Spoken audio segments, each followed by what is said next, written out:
It's 3 a.m. Your heart is racing, your chest feels tight, your mind won't stop spinning through every worst-case scenario. You tell yourself to sleep, but your body won't listen. And underneath all of that noise, there's a quiet voice saying, "What kind of Muslim feels like this? Where's my faith? Why can't I just trust Allah and be at peace?" What if I told you that the Prophet Muhammad, the best human being to ever live, the one with the strongest faith, the one who spoke directly to Allah, what if I told you that he experienced anxiety, not just once, multiple times, and it's documented in authentic hadith and historical sources? This video is going to completely change how you see your anxiety. Because right now, you probably think your anxiety is proof that your faith is weak. That if you just believed hard enough, prayed enough, made enough dua, trusted Allah more, you wouldn't feel this way. You think there's something fundamentally broken inside you, that other Muslims have it all together and you're the only one falling apart, that you need to hide this, pretend you're fine because admitting you're anxious feels like admitting you don't really trust Allah. I know, because I've been exactly where you are. In the next 25 minutes, I'm going to show you 3 specific documented moments where the Prophet Muhammad experienced intense anxiety, fear, and emotional distress. Not because he was weak, not because his faith was lacking, but because he was human, fully, beautifully, vulnerably human. And then I'm going to show you exactly what he did in those moments, the specific actions he took, the exact words he said, the complete framework he used to navigate fear and overwhelm. This isn't just Islamic history. This is a practical roadmap for your mental health grounded in the Sunnah. Because if the Prophet, the best of creation, faced anxiety and had a method to handle it, then that method can absolutely work. If you've ever struggled with anxiety, panic attacks, racing thoughts, overwhelming stress, or if you know someone who has, I need you to hit that like button right now. Not for the algorithm. Because this message needs to reach the millions of Muslims who think they're alone in this struggle. And subscribe to this channel because we're building a community where faith and mental health don't have to be enemies. All right, let's talk about what they never taught you in Sunday school. Let's start by naming the toxic narrative that's been spiritually and psychologically destroying Muslims for generations. You've heard it. Maybe you've even internalized it. It goes exactly like this. If you have anxiety, it's because you don't have enough tawakkul, trust in Allah. If you're depressed, it's because you're not grateful enough for your blessings. If you're struggling mentally or emotionally, it's a direct sign that your faith is weak and deficient. Just pray more, read more Quran, make more dua, increase your dhikr. Real Muslims, strong Muslims, don't need therapy. They don't need medication. They don't need professional help. They just need stronger iman. And if you've heard that message, from well-meaning family members, from people in your community, from an imam who genuinely doesn't understand mental health, from social media comments, then you've probably internalized it deep in your soul. You've probably looked at your anxiety and concluded, this is entirely my fault. I'm failing as a Muslim. Something is fundamentally wrong with me. Here's exactly what happens when you believe that toxic narrative. And I want you to tell me if this sounds familiar. You start hiding. You construct an elaborate mask. At the masjid, you smile. You say, Alhamdulillah, everything's great, when people ask how you're doing. You post inspirational Quran verses on Instagram about trusting Allah and having sabr. You perform the role of the good Muslim perfectly. But inside, behind that carefully constructed facade, you're suffocating, drowning. Your mind is an absolute war zone. You wake up every morning with a sense of dread sitting on your chest like a physical weight. You can't focus on anything, you can't sleep properly. Simple everyday decisions feel impossibly overwhelming, and you're constantly terrified that if anyone knew what was really going on inside your head, they would judge you harshly. They'd say you're ungrateful for Allah's blessings. They'd question the strength and authenticity of your faith. So you suffer in complete silence, and that silence, that isolation, that shame, it makes everything exponentially worse. The fundamental problem is that we've created a completely false binary in Muslim communities worldwide. We've been taught explicitly and implicitly that it's either faith or mental health. Either you trust Allah or you need professional psychological help. Either you're a strong, faithful believer or you're struggling emotionally and mentally. Faith, spirituality, trust in Allah, strong iman. Mental health struggles, anxiety, depression, needing therapy. We've been told these are opposites, that despite it, with it. That's the model we're going to learn today. The first moment is one of the most famous, most celebrated events in all of Islamic history, but we rarely, if ever, talk about the raw emotional and psychological reality of what actually happened that night.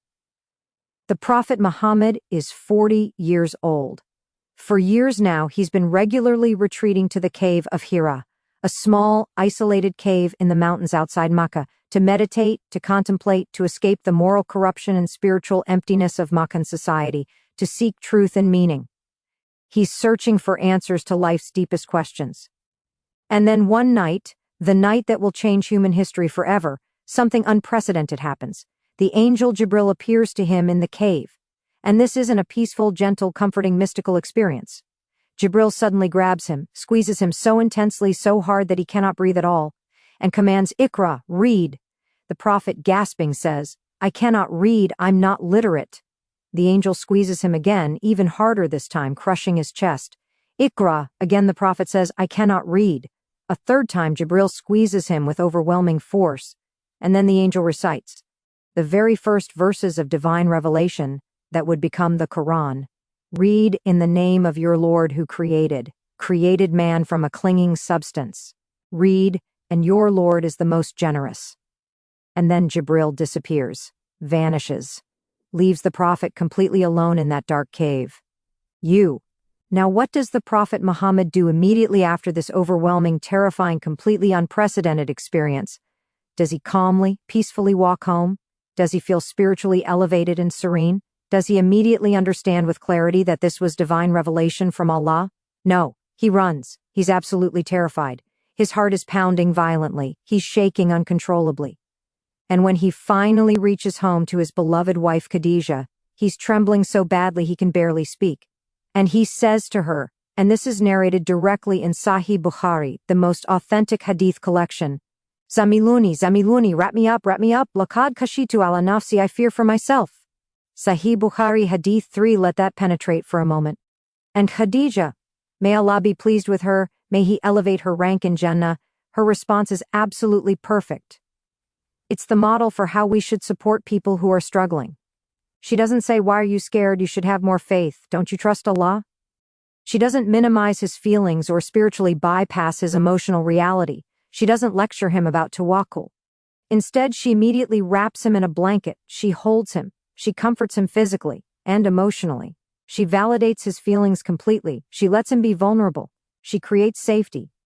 And only then, only after he's calmed down, only after he feels supported and secure, does she help him make sense of what happened. She takes him to her elderly cousin Waraka ibn Nawfal, a scholar of previous scriptures who confirms, "This is the same angel that came to Moses. You are the prophet of this nation." She helps him understand. She believes in him. She stands by him. This is the Islamic model of mental health support. Validate first, comfort first, understand first, then help process and make meaning. So what did the prophet actually do in this moment of overwhelming fear, confusion, and anxiety? What's the framework we can extract and apply to our own lives? So what did the prophet actually do in this moment of overwhelming fear, confusion, and anxiety? What's the framework we can extract and apply to our own lives?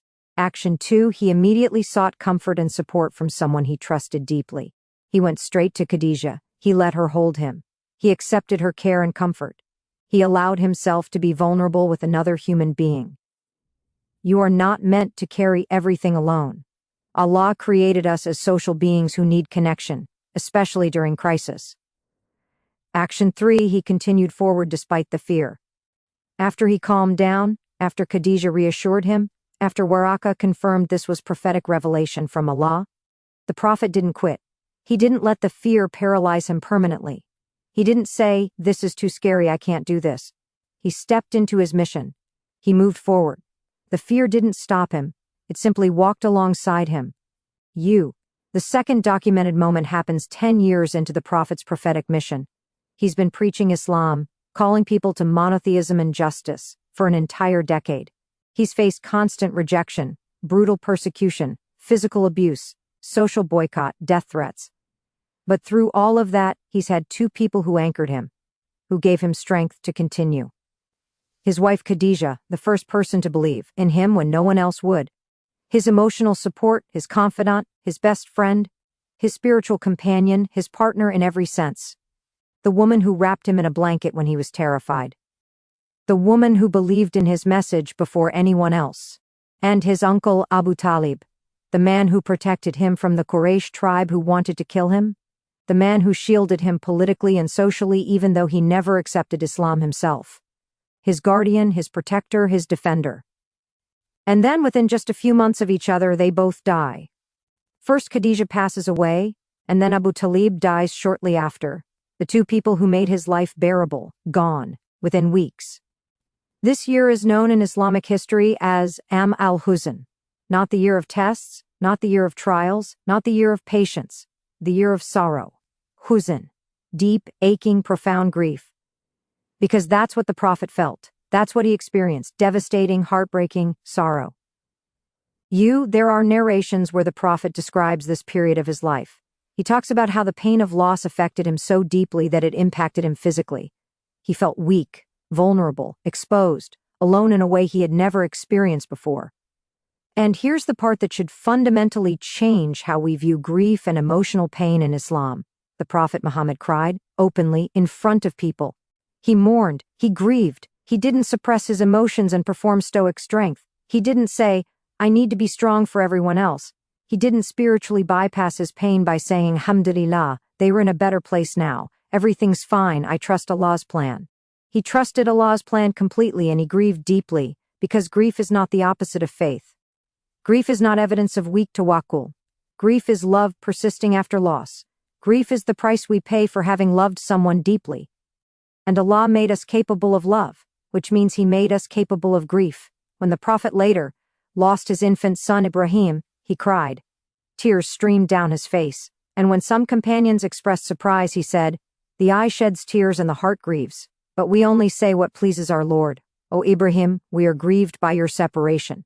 He validated both the emotion and the faith, both, not one or the other. So what did the Prophet do during Am al-Huzn, the year of sorrow? How did he navigate this absolutely devastating period of loss, loneliness, and grief? Action 1. He allowed himself to grieve fully and authentically. He didn't suppress it. He didn't pretend he was over it quickly. He didn't perform emotional strength he didn't feel. He let himself be sad. He let himself cry. He gave himself permission to feel the full weight of his loss. This is psychological health. This is emotional maturity. This is what Islam actually teaches about grief. Action 2. He turned to Allah in raw, honest dua, not just polite, formal prayers of gratitude, not just Alhamdulillah for everything, but deep, vulnerable, honest conversation with Allah. Ya Allah, I'm struggling. Ya Allah, this is so hard. Ya Allah, I feel alone. Ya Allah, I need your help. Ya Allah, I need your comfort. He poured out his heart in dua, the real feelings, the messy emotions, the raw pain. Action 3. He continued his prophetic mission even while grieving. This is crucial to understand. He didn't stop teaching. He didn't stop praying. He didn't stop working for justice and truth. Not because he was over it, or because the grief had resolved, but because purpose gives us something to hold on to when everything else in life feels like it's falling apart. Meaning sustains us through suffering. This is the framework for grief. Feel it fully. Bring it to Allah honestly. Keep moving forward with purpose. You don't have to get over it to be functional. You carry the weight and you keep walking. That's strength. That's faith. That's the sunnah. The third moment, is one of the most heartbreaking, most painful stories in the entire seerah, and it shows us that even the Prophet Muhammad, even after receiving revelation for 10 years, had moments where he felt completely defeated, utterly rejected, totally broken. This happens shortly after the year of sorrow. The Prophet has just lost Khadija and Abu Talib. He's emotionally vulnerable, and the persecution in Mecca is intensifying. The Quraysh are more hostile than ever, so he decides to travel to Ta'if, a city about 60 miles from Mecca, hoping they might be more receptive to his message of Islam. He walks for hours in the desert heat to reach Ta'if. He's hopeful. He's seeking a community that will listen, that will accept the message, that will give him refuge. And when he arrives, he presents the message of Islam to the leaders and people of Ta'if. They reject him, Not just politely decline, they brutally, viciously mock him, they insult him, they laugh at him, they call him crazy, and this is where it becomes absolutely horrific. They incite their children, their slaves, and the foolish people of the town to chase him out of the city. For miles, these people throw stones at him. Large, sharp stones, hitting his body, hitting his head, hitting his blessed face. His companion Zayd ibn Haritha tries desperately to shield him with his own body. But the stones keep coming. For miles they chase him, throwing rocks until he's covered in blood. His sandals are literally filled with blood. He's bleeding from wounds all over his body. And finally he escapes. He and Zayd collapse, exhausted and broken, under a tree outside the city. Physically wounded, emotionally shattered, socially humiliated, completely defeated. And in that moment, bloody, bruised, rejected by an entire city. Having walked hours in pain for nothing, feeling utterly alone, the Prophet Muhammad raises his hands to the sky and makes one of the most vulnerable, most honest, most psychologically profound du'as ever recorded in human history. Allahumma ilayka ashku dafa quwati, wa kilata haylati, wa hawani ala nas. O Allah, to you I complain of my weakness, my lack of resources, and my lowliness before people. Ya arhamar rahimin, anta rabu an mustadafain wa anta rabbi. O most merciful of the merciful, you are the Lord of the weak and oppressed, and you are my Lord. Ila man takiluni? Ila ba'din yatajahamuni? Am ila aduin malaktahu amri? To whom do you leave me? To a distant person who frowns at me with hostility? Or to an enemy to whom you have given power over my affair? In lam yakun bika gadabun alayya fala ubali. Gaira ana afiyataka huwa aswa uli. If you are not angry with me, then I do not care what happens to me. Your favor and pleasure is more expansive and generous for me. A'udhu bi nuri wajhika alladhi ashrakat lahu ad-dhulma, wa salaha alayhi amru ad-dunya wal akhirah. I seek refuge in the light of your face by which all darkness is dispelled and every affair of this world and the hereafter is set right. Min an yunzila bi gadabuka, ayahila alaya sakatuk. Lest your anger descend upon me or your displeasure light upon me. Laka ulpa hatatarda, wala hawla wala quwwata illa bik. To you I turn until you are pleased with me, and there is no power and no strength except with you. Narrated by Ibn Kathir and Bidiyah wan Nihaya and authenticated by scholars. This dua, this prayer is a complete masterclass in Islamic psychology and mental health. Let me break down what's happening here, line by line, because every phrase contains profound wisdom. O Allah, to you I complain of my weakness, my lack of resources, and my lowliness before people. He's not pretending to be strong. He's not performing stoic masculinity or spiritual superiority. He's admitting openly, honestly, vulnerably, I'm at my absolute limit. I have nothing left to give. I feel weak. I feel powerless. People have humiliated me and I feel that humiliation deeply.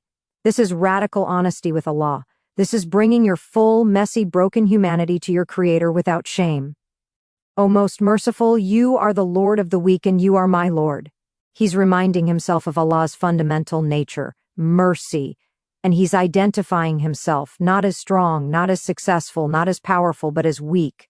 And he's declaring, Allah, you specifically care for people like me, the weak, the oppressed, the struggling. That's who you are. So I'm coming to you as I am. To whom do you leave me? To a distant person who frowns at me? Or to an enemy to whom you have given power over me? This is expressing the fear of abandonment, the deepest human fear. What if I'm alone? What if even you, Allah, have left me? He's voicing his vulnerability. He's naming his terror, and that's okay. Allah can handle your honest feelings. If you are not angry with me, then I do not care what happens to me.